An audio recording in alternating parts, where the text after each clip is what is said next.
Xin chào quý anh chị và các bạn. Đây là một câu chuyện rất cảm động về tình mẹ con và lòng hiếu thảo.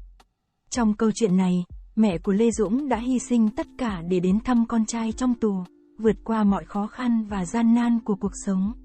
Những hành động nhỏ bé nhưng ý nghĩa sâu sắc của mẹ đã khiến Lê Dũng nhận ra giá trị và tôn trọng gia đình. Lê Dũng đã nhận ra tầm quan trọng của gia đình và đã hứa hẹn sẽ thay đổi. Câu chuyện cũng thể hiện sự đau lòng và ân hận của anh khi nhận ra lỗi lầm của mình và sự hy sinh của bố mẹ mình. Điều quan trọng nhất trong câu chuyện này là khả năng tha thứ, sự hiểu biết và lòng nhân ái.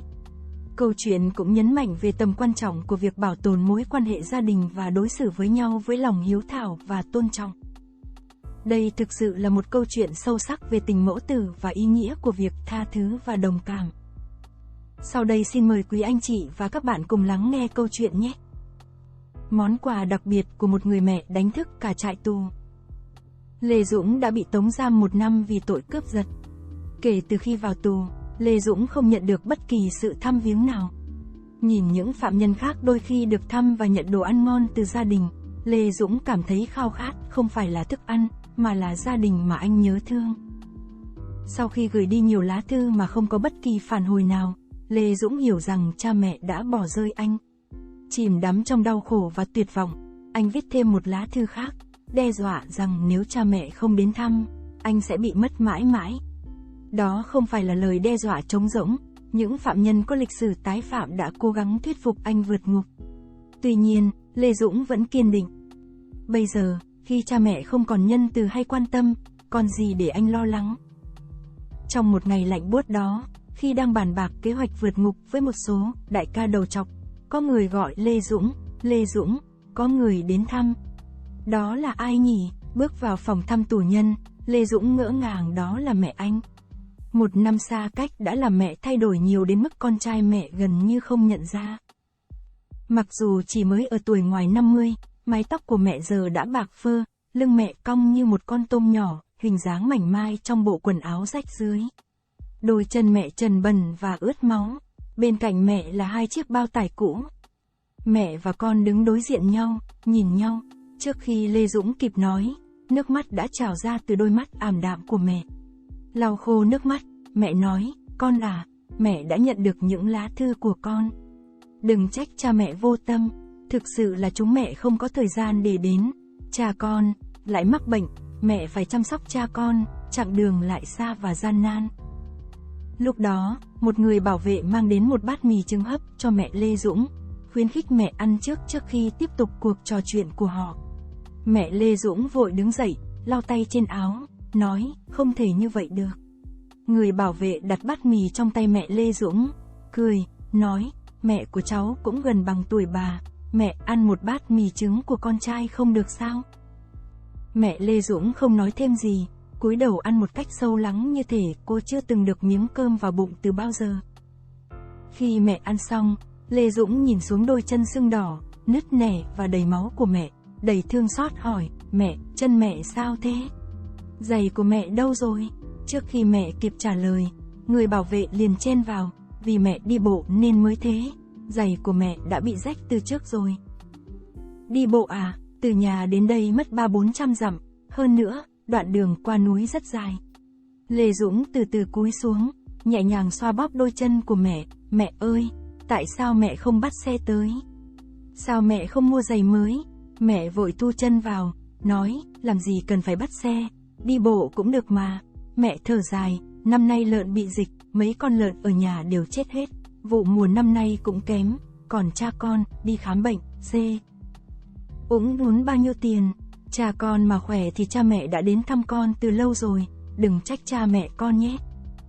Người bảo vệ lau nước mắt, rời đi một cách im lặng. Lê Dũng cúi đầu, hỏi, vậy cha con có khỏe hơn chưa mẹ? Lê Dũng đợi mãi không thấy mẹ trả lời, khi anh ngẩng đầu lên, thấy mẹ đang lau nước mắt, mẹ nói, bụi vào mắt y, con hỏi cha con à? Cha con sắp hồi phục rồi, cha con nói với mẹ là không cần lo lắng cho ông ấy, cố gắng mà cải tạo con ạ. Thời gian thăm phạm nhân đã hết, người bảo vệ tiếp tục, trong tay cầm một ít tiền, nói, bà ơi, đây là tấm lòng của các bảo vệ, bà không thể đi bộ trở về được đâu, nếu không, Lê Dũng sẽ đau lòng lắm. Mẹ của Lê Dũng vung tay, nói, không sao, con bà vẫn ở đây, các cháu cũng đủ vất vả rồi, bà có giữ tiền của các cháu thì tổn thọ cho bà lắm.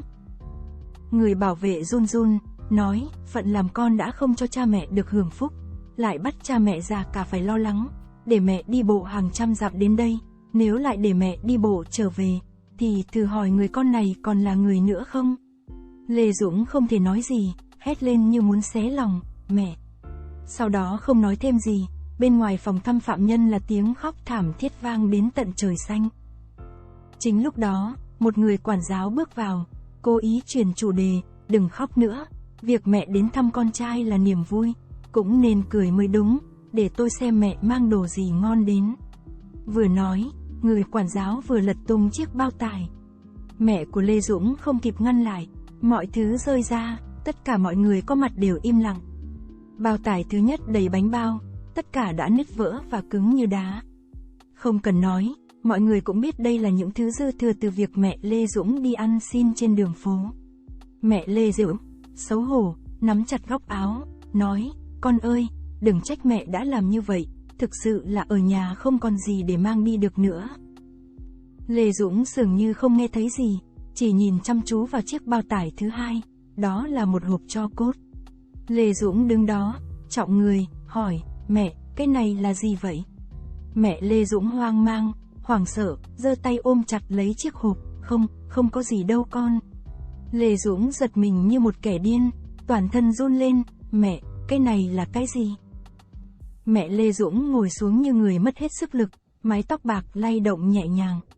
Một lúc sau, bà mới gắng gượng, nói, đó là cha con, vì để gom góp tiền đến thăm con, cha con đã làm việc cật lực ngày đêm. Cha con gục xuống vì kiệt sức, trước khi qua đời, ông ấy nuối tiếc không thể đến thăm con khi còn sống. Ông ấy rất buồn, và sau khi qua đời, nhất định phải đến thăm con. Ông ấy muốn nhìn con lần cuối. Lê Dũng gào lên trong đau đớn, cha, con sẽ thay đổi. Rồi, anh quỳ sụp xuống, và đầu mạnh xuống đất. Bên ngoài phòng thăm phạm nhân, những phạm nhân lần lượt quỳ rạp xuống đất, tiếng khóc thảm thiết vang lên.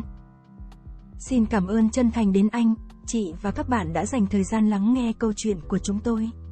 Một lần nữa, xin chân thành cảm ơn và hy vọng chúng ta sẽ gặp lại trong các video tiếp theo trên kênh của chúng tôi.